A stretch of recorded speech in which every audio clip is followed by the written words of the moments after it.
Why most people stay stuck at the same income level? Let me ask you something strange.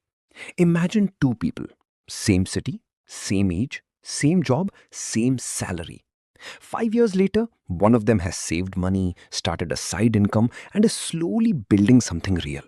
The other one, still at the same number, same account balance, same stress at the end of every month. Same income, completely different outcomes. And here's the part that should bother you. The difference between them had almost nothing to do with luck, connections, or talent. It had everything to do with something happening inside their heads. Today, we are going to talk about why most people stay stuck at the same income level for years, sometimes decades, and why the answer has less to do with money than you think. Most people believe that the reason they are not moving forward financially is simple. They just need to earn more, get a raise, find a better job, wait for the right opportunity. So they wait and they earn a little more, and somehow, mysteriously, they're still in the same place. Sound familiar? Here's what's actually happening. Most people think income is the problem, but income is rarely the problem. Think about it this way. Studies have shown that lottery winners, people who suddenly receive hundreds of thousands or even millions of dollars, return to roughly their previous financial state within just a few years. More money came in, same outcome happened. That's not bad luck. That's a pattern. And patterns don't come from your bank account. They come from your beliefs, your behaviors, and a few invisible forces that almost nobody talks about. Let's break them down one by one. There's a concept in psychology called your financial set point. Think of it like a thermostat in your house. You set it to 72 degrees, the temperature drops to 65, the heater kicks on. It climbs to 80, the air conditioning turns on. No matter what happens, the system always pulls everything back to 72.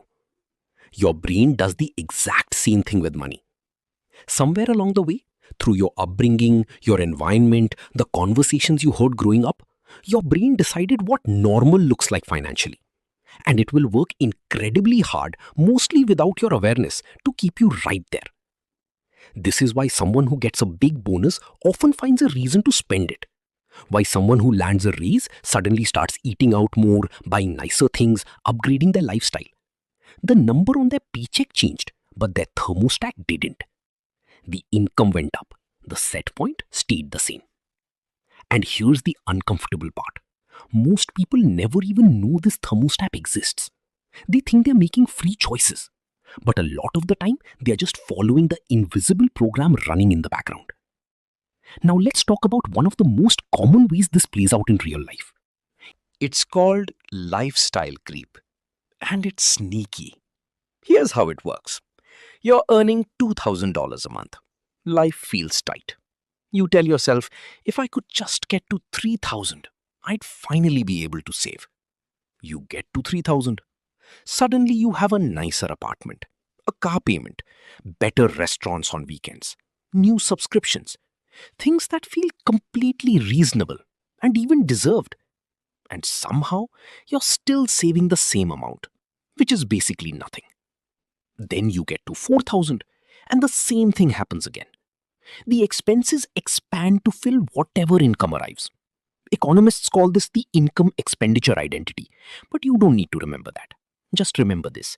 More money in rarely means more money saved, unless you've made a very conscious decision to keep it. Lifestyle creep isn't about being irresponsible. It's about being human.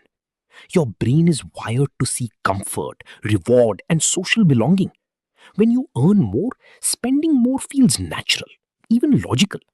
I worked hard for this. I deserve it. And maybe you do deserve it. But that belief, repeated every single time your income grows, is exactly what keeps the thermostat stuck. Here's where it gets really interesting. One of the deepest reasons people stay stuck isn't a financial habit, it's an identity. Think about how you introduce yourself. Think about the neighborhood you grew up in, the people around you, the way money was talked about, or never talked about, at the dinner table. For a lot of people, staying at a certain income level isn't just a financial reality. It's part of who they believe they are. If you grew up hearing things like money doesn't grow on trees, rich people are greedy, or we are not the kind of family that has that kind of money, those phrases didn't just disappear. They became part of your internal story. And here's the cruel twist. When your income starts to rise above what feels normal for your identity, your brain gets uncomfortable. Not excited, uncomfortable. It starts looking for ways to pull you back. Some people self-sabotage by overspending. Some avoid opportunities because success feels unfamiliar. Some unconsciously undercharge for their work because asking for more feels arrogant. None of this is logical, but it's deeply, deeply human. The trap isn't in your bank account. It's in the story you've been telling yourself about what you deserve, what's possible, and who gets to build wealth. The real reason the gap keeps growing. Now here's the insight that ties everything together. There are two groups of people when it comes to income. The first group treats income as the Finish line. Earn more, spend more, feel better, repeat. The second group treats income as a tool, a raw material that you shape deliberately. The first group is always chasing. The second group is always building. And the difference isn't intelligence. It isn't privilege. It almost always comes down to one single habit. The habit of paying yourself first. Not what's left over at the end of the month. Not the amount you save when things calm down. Not one day when you get that raise. Right now. Before anything else gets touched. Warren Buffett said it simply. Do not save what is left after spending. Spend what is left after saving. It sounds obvious, almost too simple. But most people do it completely backwards. They earn, they spend, they hope something is left. That something rarely is. The people who break the income trap consistently across every background and income level are the ones who make saving and investing automatic, non-negotiable, and invisible. They treat it like rent. You don't decide whether to pay rent this month. You just pay it. When your financial growth becomes automatic, it stops competing with your willpower. And willpower, as anyone who's ever tried to diet or go to the gym knows, is not a reliable strategy. There's one more invisible force worth naming.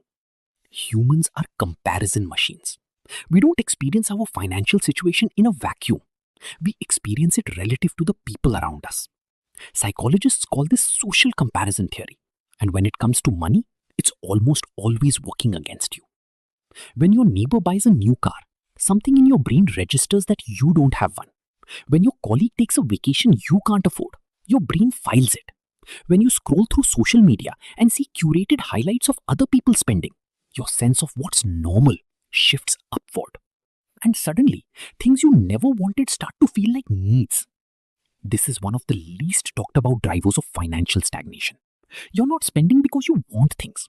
You're spending to manage how you feel about yourself in relation to others. The solution isn't to stop caring what people think. That's almost impossible. The solution is to change who you're comparing yourself to. Start measuring your progress against your past self. Last year's savings rate, last year's financial knowledge, last year's habits. That's the only competition that actually moves you forward. So, what do you actually do with all of this? 3 things, specific ones. First, reset your thermostat deliberately. The next time your income increases, even by a small amount, resist the automatic urge to upgrade your lifestyle.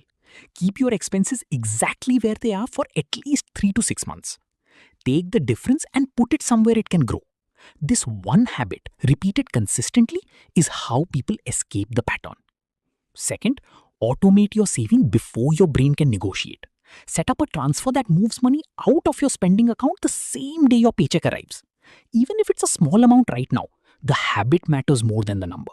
You're training your brain to operate within a new normal. Third, get honest about your financial identity. Spend 10 minutes writing down the beliefs about money you heard growing up. Not to judge them, but to see them clearly. Because you can't change a story you don't know you're telling. None of these steps require a higher income. None of them require perfect discipline or a financial degree. They just require you to stop waiting for external circumstances to change and start changing the internal ones. Here's the thought I want to leave you with. Most people spend years waiting for something outside themselves to fix their financial situation. A better job, a lucky break, a perfect moment to start. But the income level you're at right now is not a ceiling. It's a mirror. It's reflecting back the habits, the beliefs, and the decisions that have been running on autopilot probably for a very long time. The people who break through aren't necessarily the smartest or the most talented. They are the ones who got curious about the mirror, who stopped blaming the reflection and started changing what was creating it. Your income is not your identity. Your past financial decisions are not your future. And the gap between where you are and where you want to be is almost always smaller than it looks. Once you know what's actually keeping you there. Now you know. What you do with it is the only question that matters.